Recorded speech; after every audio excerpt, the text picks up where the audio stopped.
What's going on, Bears fans, and welcome to another episode of the CHGO Bears Podcast presented by PointsBet.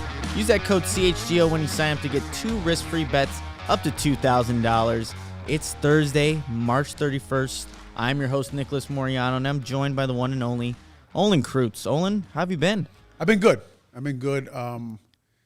Dealing with winter which is now almost April, like everybody else. But other than that, I've been good.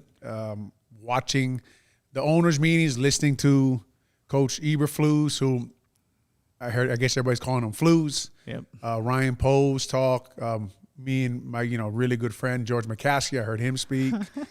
So just doing the normal stuff. How about you?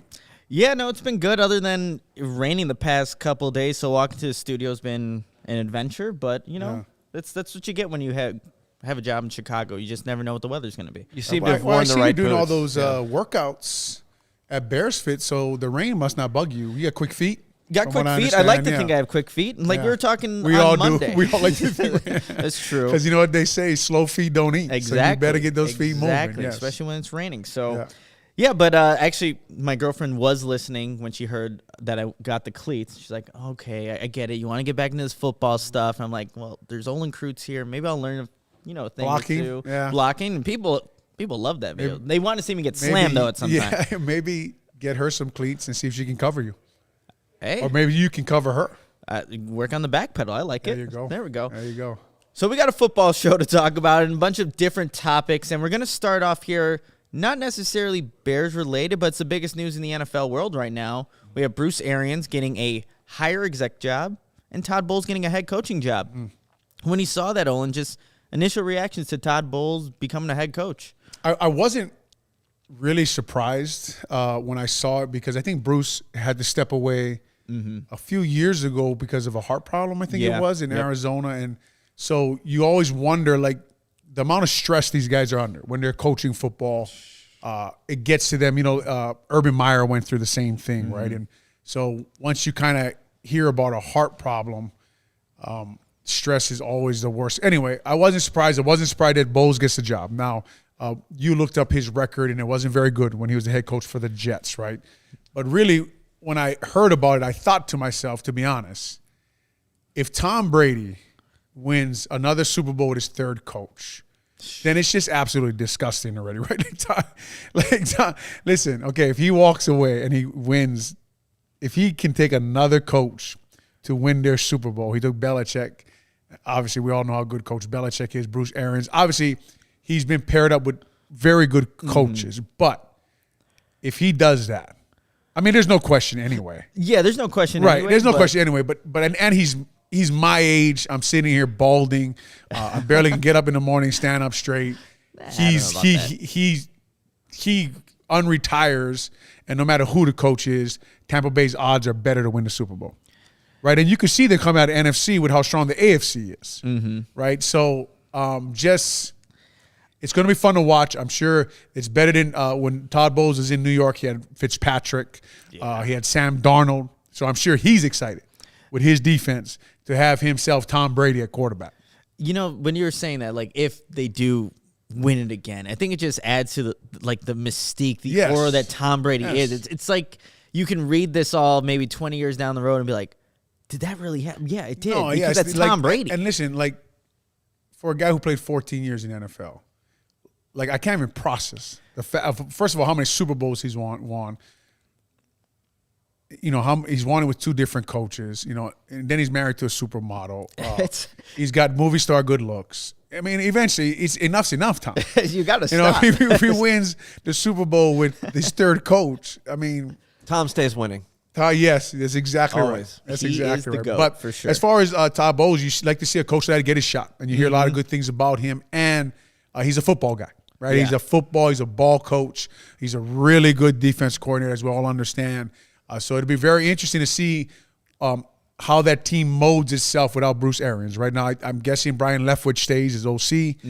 Harold Goodwin, the assistant head coach to Bruce Arians. I'm wondering where he ends up in the mix. So a lot of interesting stuff going on down there in Tampa Bay. But that was some interesting news, especially because Tom did unretire. Yeah, absolutely. And I did like this quote from Bruce Arians in a statement that he said, "I wanted to ensure when I walked away that Todd Bowles would have the best opportunity to succeed. So many head coaches come into situations where they are set up for failure, and I didn't want that for Todd." So seeing, for the future, and Todd Bowles got a 5-year, deal there to be the head coach. So you leave him in a situation where Tom Brady comes back, you have still plenty of weapons for the Buccaneers, and they're just in a really good situation for, a guy that is deserving of a head coaching role. But they're now in the NFL with Todd Bowles getting the head coaching job in Tampa Bay. 10 teams will have coaching changes or a new coach as a leader of the franchise. And I believe we have a graphic that we can put up real quick. Yeah, we do. Just real quick, though, Enrique in Super Chat, he gave us the daily countdown to the NFL kickoff, 160 days. Thank you, Enrique, for that Super Chat. Appreciate it, Enrique. And the countdown. And so we have 10 teams that are going to have head coaches here, Olin. I just wanted to, play a little game. We have 10 teams, Bears being one of them. Give me a minute. I got to grab that graphic. Oh, so Lawrence is going to look for the graphic, but I can list off the names because we have to do that anyway. But the Bears have a new head coach in Matt Eberflus. The Broncos in Nathaniel Hackett. The Bucks obviously in Todd Bowles. The Dolphins in Mike McDaniels. Giants in Brian Dable. Jaguars have Doug Peterson. The Raiders have Josh McDaniels. Saints Dennis Allen. Texans Lovie Smith. And the Vikings Kevin O'Connell. And if you're watching the podcast, you can kind of see the records that each of these teams had prior to the new head coach coming to the organization. Obviously, the Bears 6-11, Saints 9-8, Buccaneers 13-4, Giants 4-13, Broncos 7-10, Raiders 10-7, Dolphins 9-8, Jaguars 3-14, Vikings 8-9, and then the Texans at 4-13. So you look at this list here, Olin, see the new head coaches going to these teams.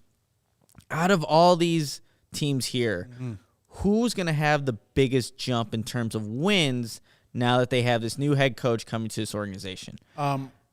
It's the easy pick, but Trevor Lawrence teaming up with Doug Peterson, the Jaguars only having 3 wins last year. I don't see how they don't improve on that. I think Trevor Lawrence is going to be a pretty damn good quarterback in the NFL. I think Doug Peterson is a good quarterback coach, does a nice job with young quarterbacks. So I see them taking a step, and then my number 2 would be probably, Nicholas, would be the Broncos with Russell Wilson, right? The thing I worry about with the Broncos is their coaching staff. The coaching staff they had last year, in my opinion, was an extremely good coaching staff, but like they say in the NFL, good quarterbacks get guys hired, and bad quarterbacks get guys fired. So that's why those guys are all fired. Now they got themselves a good quarterback, and they might not have the coaching staff that they had last year. So interesting. As you know, a lot of teams in the NFL, they continue to chase their tail. That could be happening to the Denver Broncos. Olin, I got to say, I thought for sure you'd go with Mike McDaniel, the Dolphins. Listen, so Frank Smith is Mike McDaniel's offensive coordinator. I cannot say I'm a huge Mike McDaniel fan. Tua Tagovailoa went to my high school. Frank Smith was an assistant offensive line coach when I went to New Orleans. He's a good friend of mine. He's offensive coordinator there. So I am cheering for them. But I see them this year at right around 500, what they were last year. I was going to go with the Jaguars too. That was going to be my pick, but I will go with the Dolphins and what they kind of added there just for the weapons that they gave Tua. And yes, they had the 9 wins, and you're looking at the division they play in. So how many more wins do you think they'll have? Because that was the question, the game you created. Yeah, and you took my obvious answer with the Jaguars. I took the easy one. So now, and let's say we pick the Broncos. That division is tough as hell. Tough, man. So it's like, yes. You don't want the Bears? I don't. I don't know about you all. And, let's talk about that. Like, a lot of these new head coaches, they also got some massive upgrades. Like, we'll talk about, you go with Nathaniel Hackett. You get Russell Wilson. You go Josh McDaniels. You get Devontae Adams with Derek Carr. Josh McDaniels is an interesting, him again, another Belichick guy trying to implement Belichick's system. Those guys don't seem to do very well. The latest being Matt Patricia there. For the Lions. So interesting to see he's been developing under Belichick for so long. Interesting to see what he does with that Raiders team because it's still Carr, even though you got Devontae Adams, it's still Carr there, and they still have that quarterback, and we just talked about that bad quarterbacks get guys fired. So we'll see where they go. The Raiders go with Josh McDaniels as coach, but it'll be interesting, man. Yeah, it will be. I think it just kind of changed the landscape because I think that's 5 teams in the NFC, 5 in the AFC that now have new head coaches. So how does that change the landscape of things? But again, when you look at that list too, the Bears and Matt Eberflus, arguably looking at it, maybe have done the least, and maybe the Saints. So far. Yeah, Yes. I mean, the Texans, obviously, when you lose to Deshaun Watson, on the football field, like, that's not going to help your team. But, yeah, the Bears and Matt Eberflus, like I mentioned, like, some of these new head coaches get these new upgrades, whether it's a quarterback or elite receiver, Tyreek Hill with the Dolphins, and then you have the Bears and kind of what they're doing. And to kind of transition here to more of a Bears-related topic here, Olin, we didn't get your thoughts real quickly with the Ryan Bates not being there. The Buffalo matches the offer sheet. Right. Kind of when you saw that, again, reaction and what ultimately that means for the Bears moving forward at the right guard position. Well, Buffalo doesn't make sense that they didn't offer him a higher tender anyway, right? Exactly. So it was going to be a really bad look for that general manager that they didn't offer him and they would let him leave without getting anything back. So Bates leaves. Pose doesn't get his guy. I think he described it as it stinks. The interesting thing to me, I thought about the comments that Pose made at the owners' meeting was when he said, we came in really strong, right? We came in really strong for Ryan Bates. They just matched the offer. If I'm not mistaken, they offered him under $5 million a year. Yep. Okay, so to put it into perspective, Joe Tooney, the left guard that the Chiefs signed last year, Pose was there. Batonio, the left guard for the Browns, they make $16 million a year, okay, as a guard. Graham Glasgow, a guard for the Denver Broncos, he makes $11 million a year. Okay, so when you say you came in strong for Bates, what you're telling me is you came in strong for the quality of player you think he is on film, right? So if you offered him $8 million or plus, so I think they guaranteed like $8 or $9 million the first year. Offered him $4 million. They offered him under what James Daniels got from the Steelers. So if you think you came in strong, basically you're telling me what kind of player you think he is. Exactly. Right? So I'm just interested because here's the guy you want to be your right guard. But you want to pay him starting right guard money or you don't. And clearly what they offered wasn't exactly what. I think it was 4 years, $17 million. I think 8 something was guaranteed. So, but they're just telling you right there basically what we've talked about on this podcast, the quality of player Ryan Bates is. He's not a game-changing right guard, right? Or else you would have offered him $12, $13, $14 million a year. You would have offered him $7 million a year, and then for sure the Buffalo Bills wouldn't have matched if that was your opinion on him, right? So it's interesting, right? They don't get their first center they go after. I didn't hear him comment on missing on Brian Allen because everybody keeps saying, well, the Bears are just sitting back. And my argument to that is, no, they try to get Ogunjobi. They try to get Brian Allen. It's the same thing, right? Okay, Lucas Patrick was your guy's guy from the beginning. He's the guy you guys rave about, but yet you went after Brian Allen first. So some of this is – and look, Lucas Patrick, excited about him, the way he gets after guys. Ryan Bates, congratulations to him. I mean, a very good contract for a guy with only 4 starts. But when you say something like we went strong after him and you offered him $4-something million a year and the number one guards in the NFL are making $16 million a year now, but you expect this guy to be your starting right guard. You would pay him. Excuse me if I'm a little confused no, about what you're saying. Exactly. Right? So exactly. we offered him, we came in strong for the quality of player we think he is, not for we came in strong for the NFL starting right guard.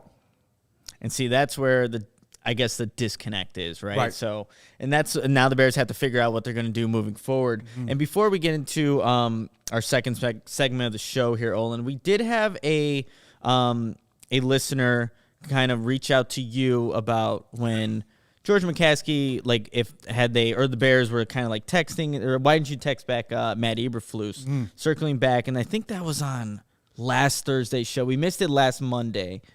And so that's from Anthony Pulford. Just wanting to know what was kind of like the reasoning behind that. Well, Anthony, and we talked about this. We were saying he had said he was reached out to Peanut Tillman. I see Peanut's going to go in. We talked about Peanut showing the peanut punch. I've seen him do that. it's an amazing. If you can get Peanut Tillman in your building and you're talking about takeaways, well, that's a no-brainer, right? Eberflus, I did get a text from him. The funny thing was we were all texting each other like, "Is this a prank?" Like, but Coach Eberflus, from what I hear, I know 3 or 4 guys, and I think you can do the connection yourself, right? Because I played for a lot of guys he talks about. Lovie Smith, Rod Marinelli, even Harry Heastan knows Matt Eberflus, Coach Eberflus, Coach Flus. They rave about him. He's a football guy. He's a good guy, and that's what I got from that text. As far as me go, and I'm trying to be respectful here. When the owner of the team that he coaches for says those things about me, right? So I don't want to bias.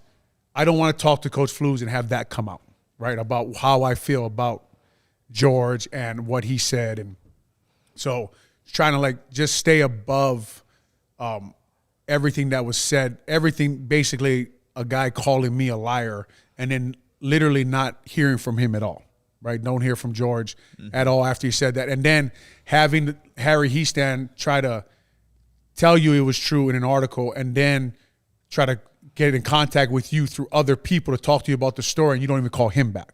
So what I'm trying to say, and I'm trying to be respectful here, is I just don't think it's the time for me to reach out and talk to people, because I want to analyze the Bears from an unbiased perspective, just what I see the team doing. And I don't want to have my emotions come on to Coach Flus, who just got his dream job for the Chicago Bears, the franchise that started the NFL. It's an amazing opportunity for that guy. I don't want to put my opinion on what is going on, how they run their building, on him. Gotcha. And that's a really good answer there, Olin, and I'm pretty sure Anthony will appreciate you answering that with, just an honest answer. We're going to tell you about PointsBet real quick. The best way to support CHGO is to download the PointsBet app and use code CHGO when you sign up. If you do that right now, you'll get 2 risk-free bets up to $2,000. But that's not it. If you make a $50 or more first-time deposit, you'll receive a free CHGO membership, which unlocks all of our web content, and you'll even get a free shirt of your choice from the CHGO locker. That's $2,000. That's $2,000 of free bets, a free CHGO membership, and a free T-shirt from the CHGO locker, and all for making more than a $50 first-time deposit at PointsBet. If you have any questions, you can email pointsbet@allchgo.com, and we'll help you out. It's your home for live in-play betting, and it just got better, introducing PointsBet's new feature, Live College Basketball Same-Game Parlay. For the first time ever, you can build the perfect live same-game parlay only with PointsBet. Combine your favorite bets anytime during the game. Want more? You can boost your live same-game parlays, watch live, parlay live, and boost live with PointsBet. Lots of lies in there. And now, online sign-up is available in Illinois. You can download the PointsBet app right now and register your account from start to finish, all from your phone. Plus, during PointsBet Match Madness, all users can earn up to $100 in free bets. During each round, just place a $50 pregame wager and get a free $20 live bet to be used that round. So what are you waiting for? Once the game starts, don't just bet. Live your bet life with PointsBet. Gambling problem? Call 1-800-522-4700. And our next partner has a product that I use now. This is 10 days in a row, Olin. I started taking Athletic Greens because I wanted to see what the hype was all about. I see you working out a lot. I'm trying, Olin. I'm trying. It does give you energy. It makes you feel good. And, I've been taking them, like I said, for 10 days in a row now, right before my morning workouts. And honestly, I can feel the difference. I don't know what's working in there, but it's doing its job. All you have to do is take 1 scoop of Athletic Greens, and you are absorbing 75 high-quality vitamins, minerals, whole food source superfoods, probiotics, and adaptogens to help start your day off right. The mixture of ingredients helps your immune system, gives you energy, and improves your focus, and that's why I take my Athletic Greens to help me get through my busy day. What's awesome about Athletic Greens is that it costs you less than $3 a day, so you're investing in your health, and it's cheaper than that cold brew habit.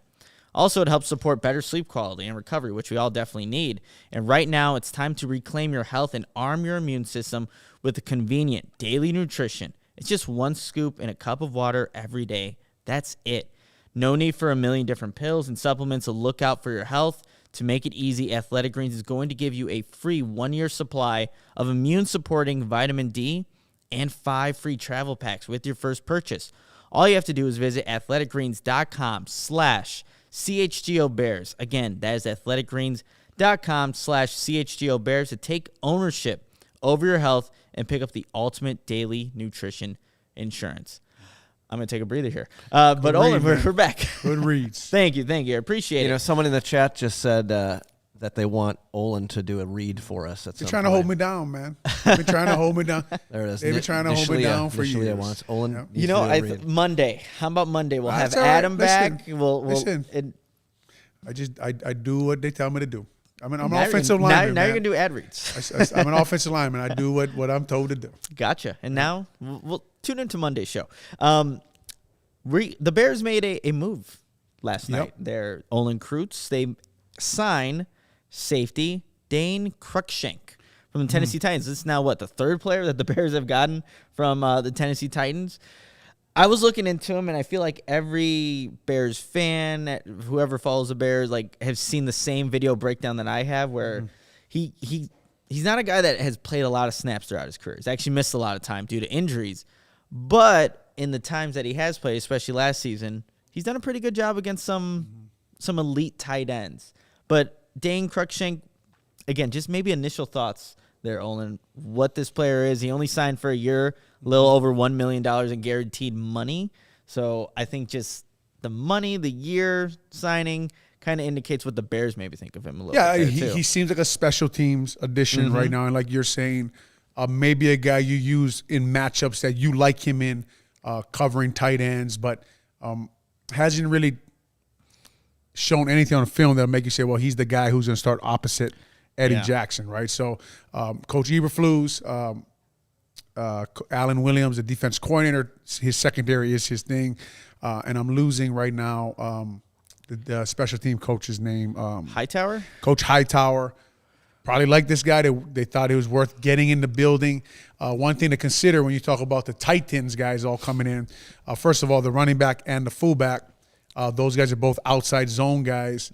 This outside zone has turned into something like everybody who's a part of it, it's like they're a genie, right? They rub the bottle, and they think the outside zone scheme pops out. And we heard about that from Ryan Bowles, talked about why Fields would play better. Well, they're going to rub the genie bottle, and this outside zone scheme pops out, and they'll run outside zone and boot, and the scheme's going to make the player better. You still need players.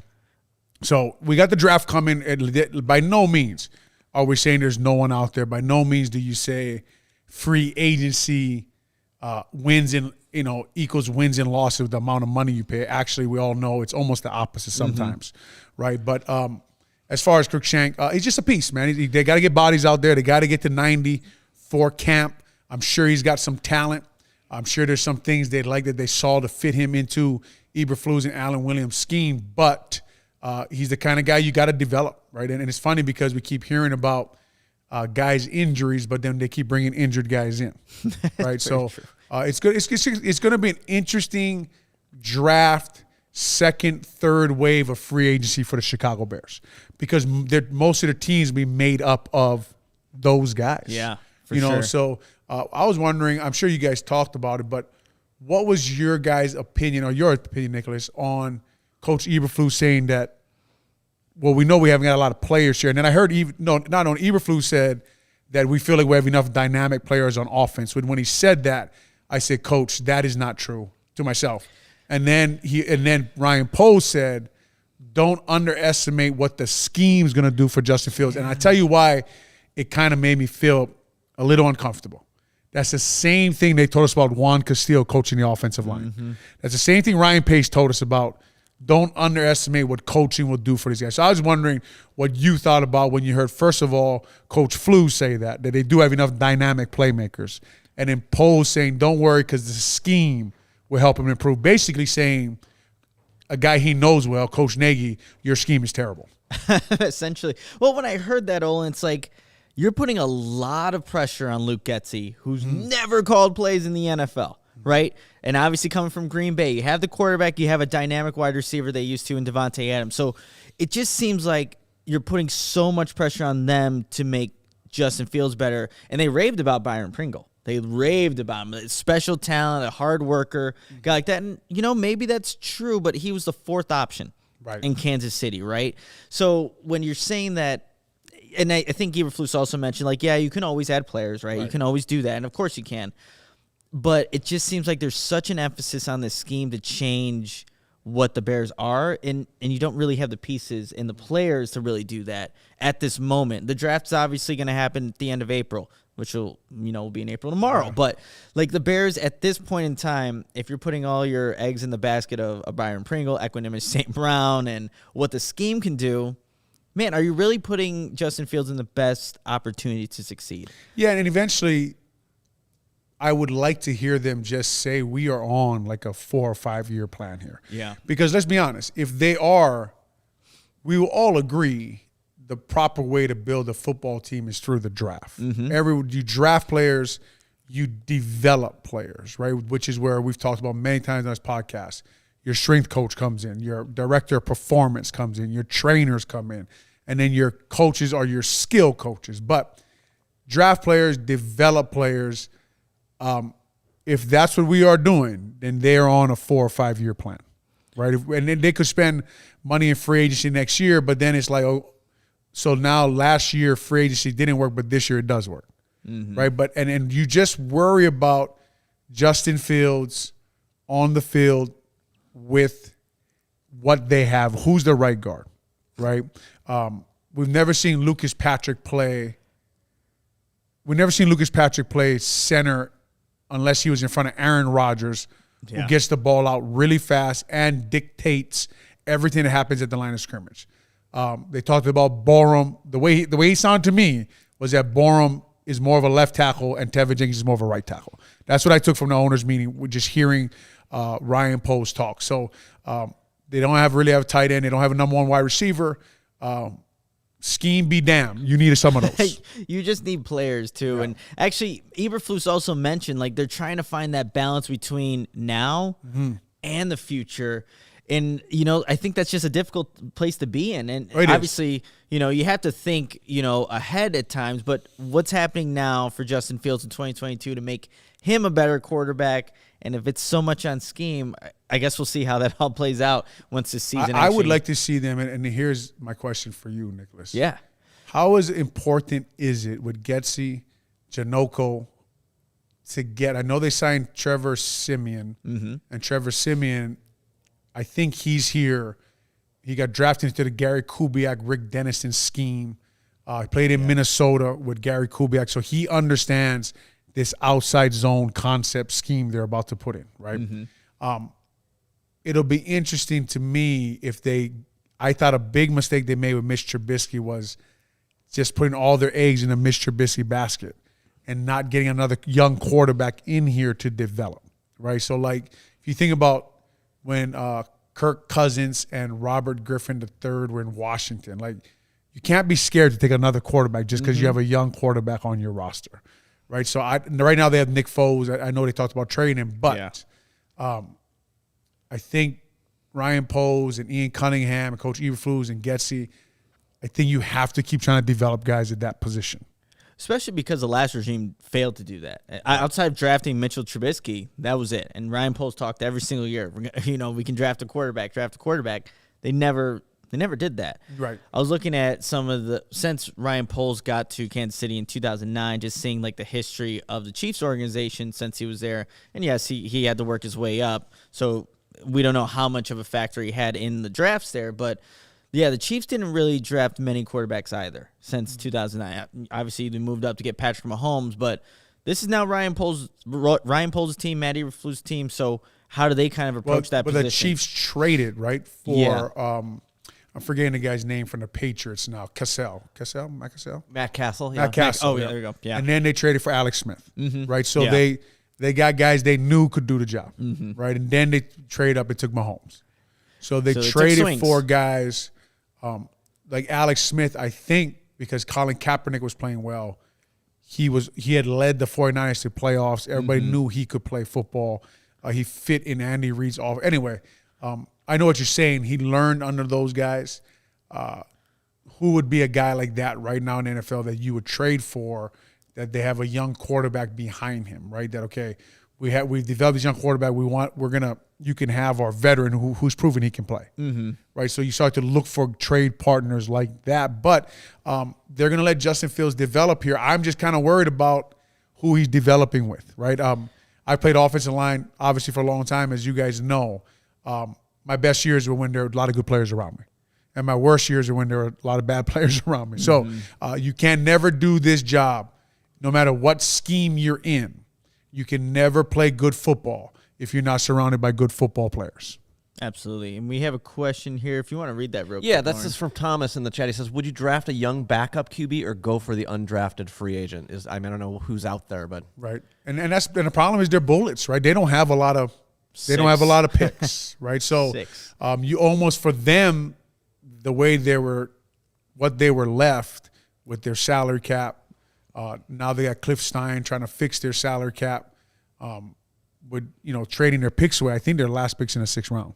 Yep. So you're thinking if there's not somebody you really don't like there in the 6th round, you're probably looking at an undrafted guy, right? Because I don't think they can afford to waste very many other picks, Nicholas, on a backup quarterback, as important as I think it is to develop a young backup quarterback under Justin Fields. Yeah, no, and look, now you add right guard to the mix of things that the Bears need. They need wide receiver. You can probably add another tackle. You need another safety, another corner, slot corner. What, did I just name like 7 positions right there that the Bears only have 6 draft picks for? So I really want to see Whitehead here.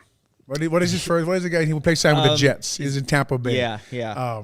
And I'm blanking on his first name, but you talked about him a couple podcasts ago. That I think that would have fit perfectly with what Eddie Jackson's trying to do, and that was actually another player that was brought up at these owners meetings.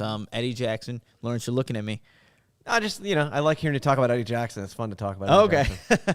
Thought I said something, but they said they wanted to kind of get him in a better opportunities, right? To kind of get him to be that playmaker that we all saw in 2018. Whether and maybe playing closer to the line of scrimmage, and they mentioned blitzing with A. Jackson, who, under my recollection, doesn't have that much experience here in Chicago doing some of those kind of things. But again, playing different roles. Remember last year, Sean Desai. He did during the year nickel. Not only nickel, but on short yardage, he would send Eddie Jackson a big gap. Yeah, and I think when I first heard Coach Flus, is what we're doing now. Yeah, I was actually going to ask you, is he mad or you're going to call him Flus? Because I guess that's a thing. Listen, I'll call Coach Flus. I'm sorry. Flus, Eberflus. They blitzed him in a B gap. I thought he did a really good job. Actually, how slippery he was in short yard situations surprised me. I thought he did a nice job blitzing. I think when they're talking about him blitzing last year, those are the downs you're talking about. Okay. And I'll try to find a few and post him on Twitter when he was blitzing in the B and did a really nice job on short yardage, which surprised me because sometimes you see him tackling, you don't think. But you know what kind of athlete this guy is, right? Like, you see his range on the field. Jordan Whitehead is the safety for the Jets. You see his range on the field. You see him play nickel cornerback. The guy is tremendously talented. We've been saying since 2018, how do you get Eddie Jackson back to playing at that level? Alan Williams, the defense coordinator, he is a secondary coach.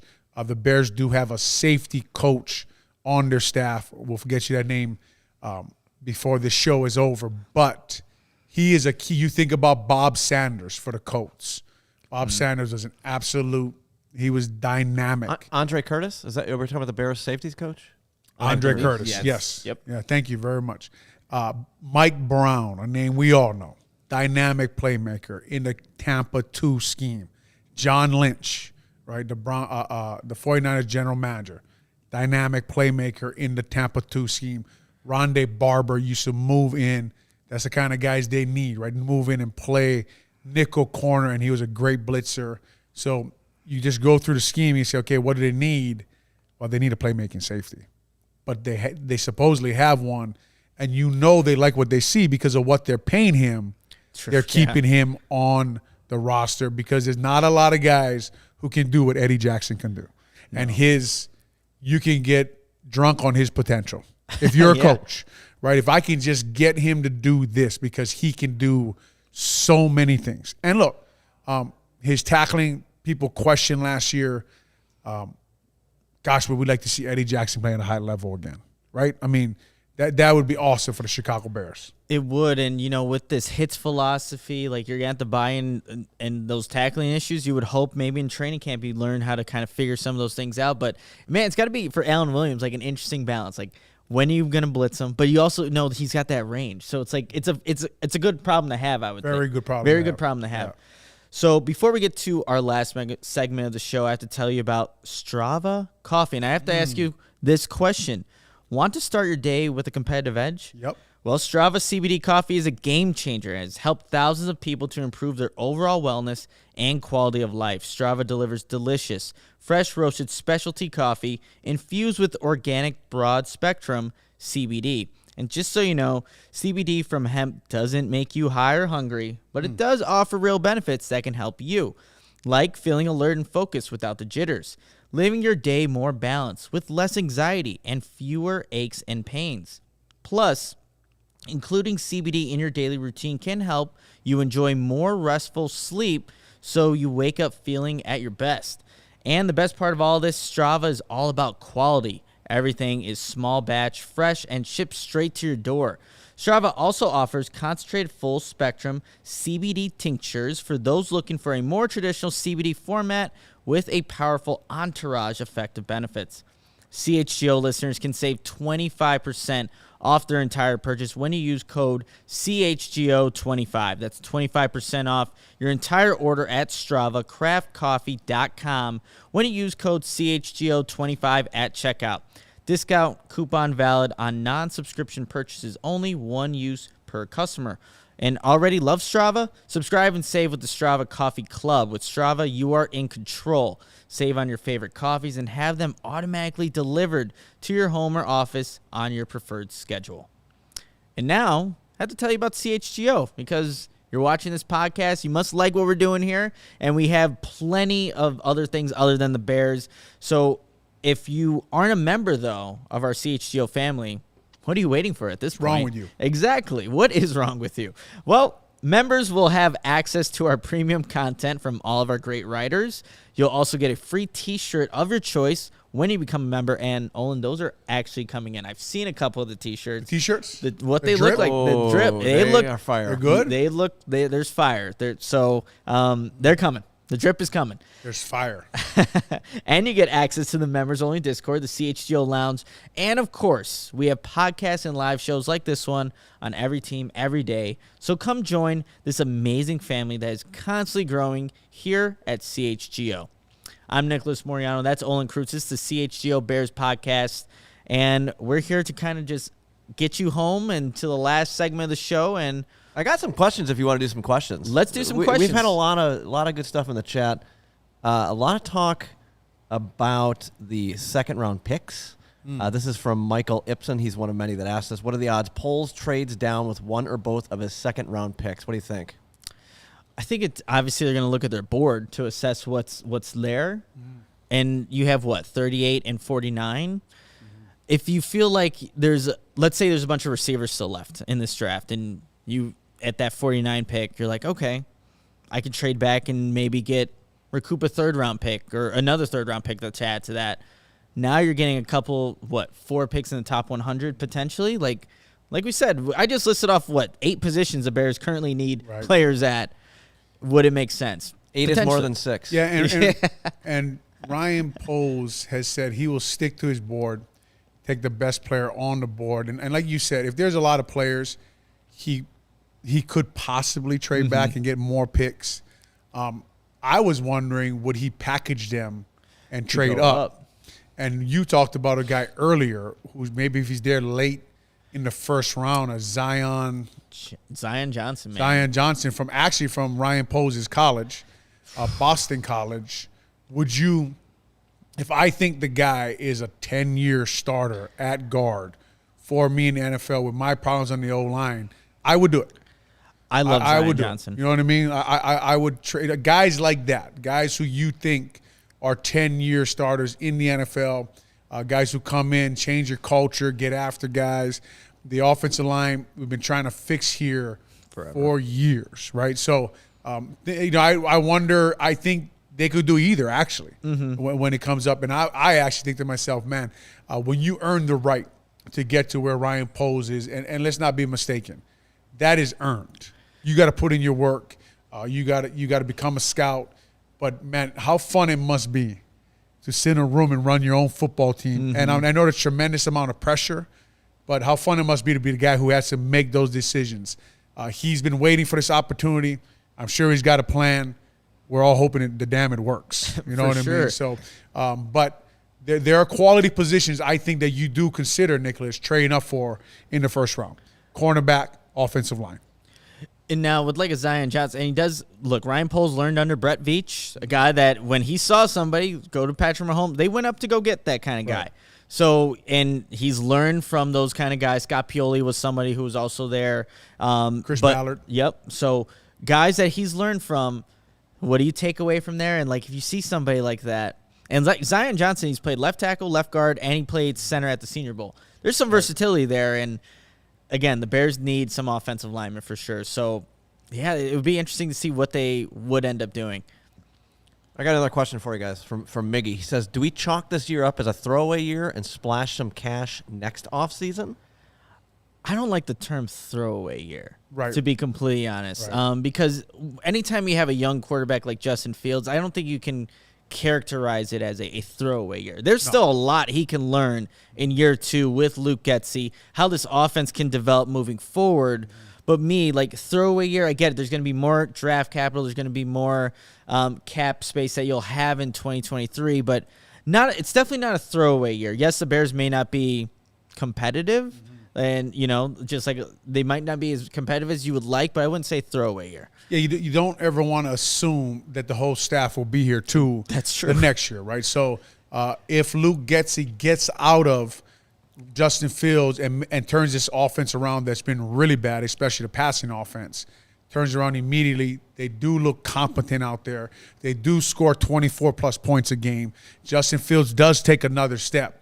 Luke Getsy will be on a lot of people's radars, right? And then you're looking at maybe Janoko stepping up and taking the office coordinator job. So as much as developing players, Coach Eberflus needs to be developing coaches along the way. But you never want in the NFL just assume that this ain't college, right? Like we got 5 years and we'll develop these guys and the coaches.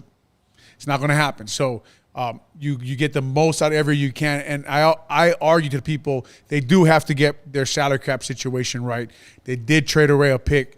Thankfully, they did their first-round pick because if we didn't have Justin Fields right now, where would we be sitting? What would we be talking about? What would the future of this franchise look like? So credit Ryan Pace for that, for going up and getting Justin Fields when he fell in the draft. But as far as throwing a season away, they didn't try to do that early on. And we talked about earlier on this podcast that they went after Ogunjobi. They did offer him a good contract. They went after Brian Allen. They did try to get the center from the Rams. They didn't get him. They were trying to get guys in that building to help develop this team and help them win what looks like could have been now if they would have got those guys. But now you look at it and you're saying, man, it's almost like we're in a wait-and-see approach. We have to see if these guys can draft and develop players. Who do they pick up late in free agency? What kind of guys do they get? They need a left tackle like you're talking about. They need a left tackle since everybody was screaming how terrible Charles Leno was. And then they got rid of Charles Leno, and everybody's screaming about that. And then you ask the people who are screaming about Charles Leno, well, name me 7 left tackles in the NFL, and they can't. So that's fine. Anyway, so now they still don't have a left tackle, right? They still don't have one. Maybe we'll get Peters off the fishing boat again, who did a great job last year. But we will see what kind of year this ends up being, and a lot of it sits on Justin Fields' doorstep. And what does he do? And this defense now who don't really have a 3 technique. Don't sell to me Justin Jones as your starting 3 technique. Can they stop the run? So we will see how this year goes. Are you saying that Poles needs to reel in Jason Peters? Yes. You're welcome. I see what you're doing there. Well, you can only say you're welcome if we say thank you. We didn't like the joke, so we didn't say thank you. I'm going to move right along. No, you can't say you're welcome, though. Bear Forever gave us a super chat, and I really appreciate this one. He is agreeing with you guys. He says, I understand and agree with building through the draft, but you can't just punt on this season. Justin Fields is the most critical piece on the Bears, and you can't waste a single season. No, you can, and that's why we were talking about, like, scheme is so influential on Justin Fields. Like, man, like you're putting, again, a lot of pressure on Getsy to get him right, despite not having all the weapons there or the people to protect him. So, yes, there are things that Justin Fields can do individually, like just learn his reads, know where to go in his progression, and work on footwork and things like that. But he could do all those things right, Olin, and then the slant route's not open because Pringle didn't get open because he's not the best caliber of player. Right. So it's like he can take those steps forward individually, but that doesn't necessarily mean the play will have success because you still don't have the players to make that happen. Right. You saw Joe Burrow down there for the Bengals, what a really good quarterback can do for a team. But, of course, they had Chase, and they have other very good receivers. They have a very good running back in Mixon. They do a very nice Zach Taylor down there. Again, he's one of these outside zone genies, right? They rub the genie bottle, and the outside zone scheme pops out, and everybody's trying to hire these guys now. They're trying to Kyle Shanahan, Mike Shanahan, Gary Kubiak tree. All you got to do is get the rub from one of these guys, and you'll get a job somewhere in the NFL coaching outside zone because obviously no one else knows outside zone. But anyway, that's just a ramble from an O-line guy. But as far as that, yes, to your question, they need some more players. We just named what Burrow did, but he did it with really good skill guys around him. Many guys. It's just going to be interesting to see, and just I wish they would stop saying that, man, because they know better than anybody. They played in the NFL. They know they don't have enough players on that offense right now. And it doesn't mean that they won't have it by the time we kick off in August. But when they ask you a question, don't say, yeah, we see enough dynamic players in the building, because I get a little worried when you say that, right? I get a little, okay, no.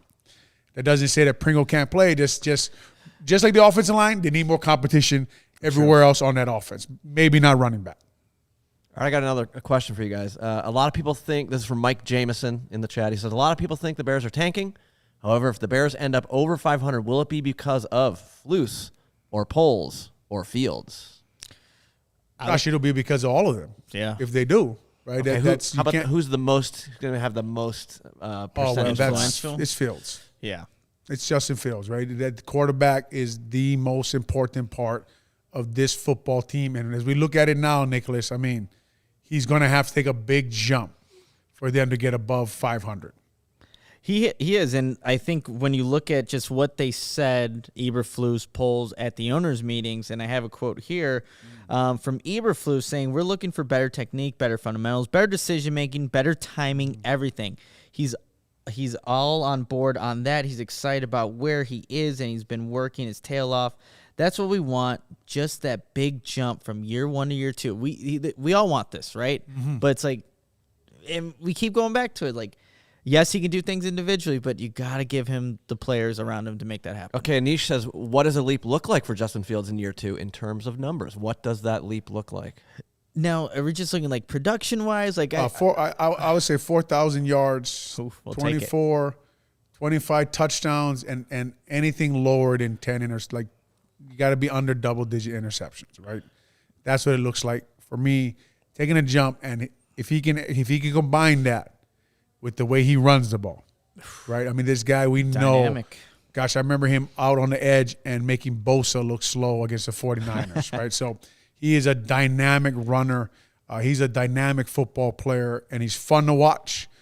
He's got the kids call it nowadays. He's got that swag, that drip when he walks on the field. Damn it, when he walks on the field, sometimes I get excited. I want to go out there and block somebody because he looks like he wants to go and he wants to take the fight to the other team. And that's what you want as an offensive lineman. So we're excited about the kid. There's a lot that you hope he improves on. Seeing the field, getting the ball out faster. Those are things, Nicholas, immediately, that's why he dropped in the draft. You saw some of those problems rear their head last year. But he did show that he could learn from his mistakes, get the ball out faster.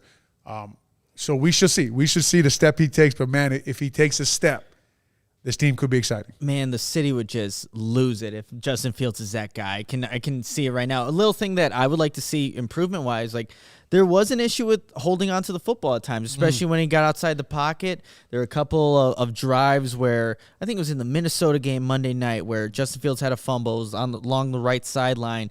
You lose that drive. So just hanging on to the football, like that's little things that you can do to show progression. You keep the offense alive. Who knows what happens in a game like that if you're able to, again, hold on to the football. Something's really, really simple. And that's a give and take, right? Because with him, and I know we got to get to the super chat. I'll be quick with this, sorry.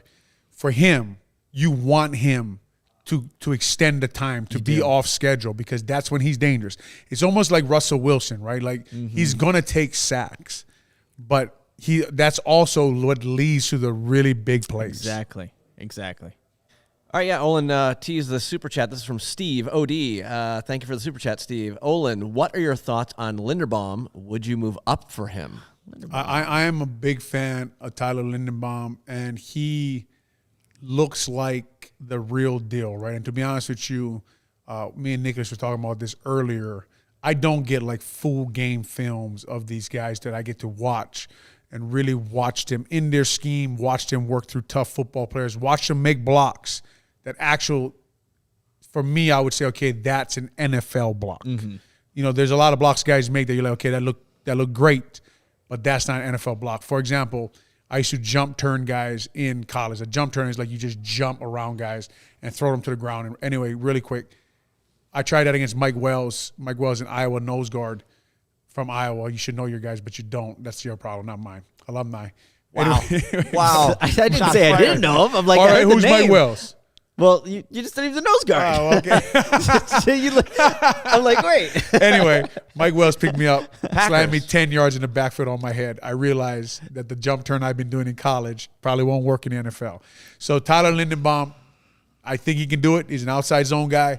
The last guy who had this much accolades and people were excited about coming out was the center. I'm losing his name now. He's a center for the Minnesota Vikings. They took him early in the first round out of North Carolina State, and he hasn't really worked out. So I would have to see more film, but from what I have seen of him, I do like his game. Would I trade 2 picks to go get him after we just signed Lucas Patrick to play center? Probably not. Olin, you talked about, so you try to jump, like, what is that? Look, I'm going to show you this something real quick. Obviously, people on the podcast won't be able to see this, but this is Kelsey doing a spin move. Have you ever tried this before in a game? Yeah, I can post that online. I actually have that against Green Bay where I spun off the nose guard to block the linebacker.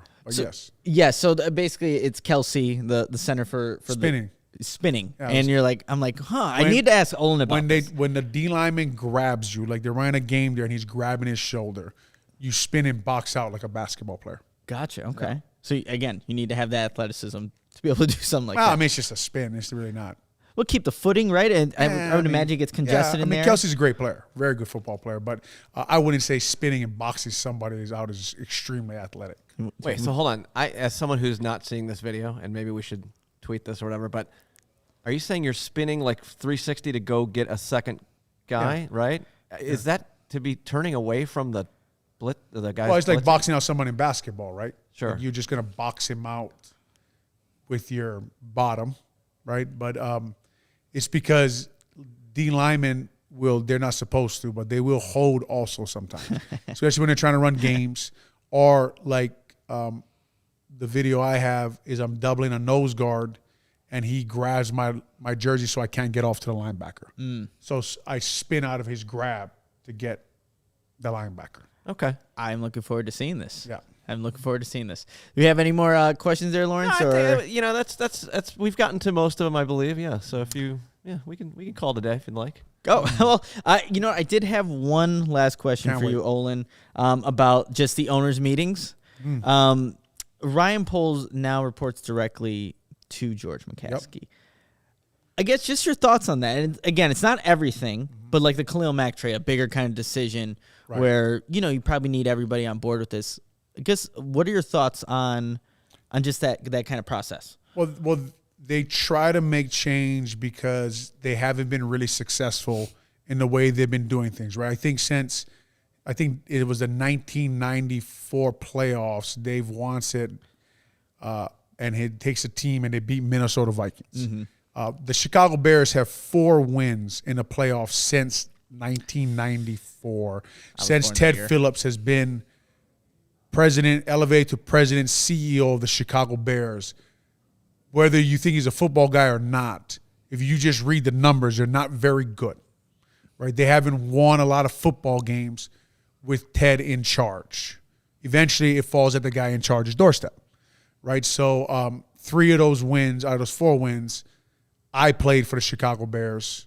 I haven't played football for the Chicago Bears since 2010. So that's a long time ago, right? So they have to make change somewhere. They decided to take Ted out, which I have a hard time believing that he's completely out of the mix. I think he's still running the building there. And Bowles reports to George. If you ask me in the Bears building, and remember I was there for a long time, Bowles' number one job is to educate George McCaskey on what a winning football team and a winning culture is like.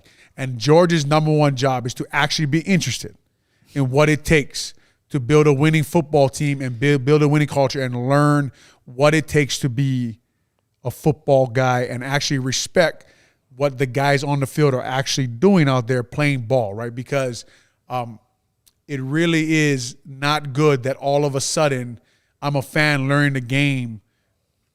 Well, George, you knew you were going to be in charge years ago, right? You probably should have learned the game of football years ago. You see why the Chicago Bears haven't won a lot of football games. Credit to them, I guess some credit to them, that they're trying to make changes up there, that they're trying to do things a little differently and have Bowles direct. But listen, if someone came to me to talk to me, we talked earlier about hockey, and they were talking to me about hockey and what was going on in the hockey field, I would have no idea what the hell they're talking about, right? So I don't know how it helps. I don't know what they're going to do different, what they can do. The man keeps calling himself a fan of the game of football and what a fan would do, and I don't know if he realized how much of that is an indictment on him and the things he's saying. But I don't know what it's going to do different. I wish Bowles and Eberflus all the luck in the world. They're going to need it in that building to turn around, to get the Bears back and help us all, because me, Nicholas, and everybody here at CHGO, we'd all benefit from a playoff win. I'd like to be in a bar drinking that when the Bears win a football game and to enjoy it. Like fun. So, look, we all want to see them turn around. We're all hoping this works. I don't know what reporting directly to George actually does for you. They have to bring in Bill Polian just to have him get to hire Bowles because they don't know what the hell they're doing up there. So we'll see. We'll see if those changes play That dividends. was a Coach Nagy word salad. But what I'm trying to do is not complete. I'm trying to be respectful here. I think we should end it with this from Goose in the chat. It says, Olin out there gator rolling. Alex Brown would be proud. No doubt. Talking about your block. No doubt. All right, well, that's going to do it for this episode of the CHGO Bears Podcast.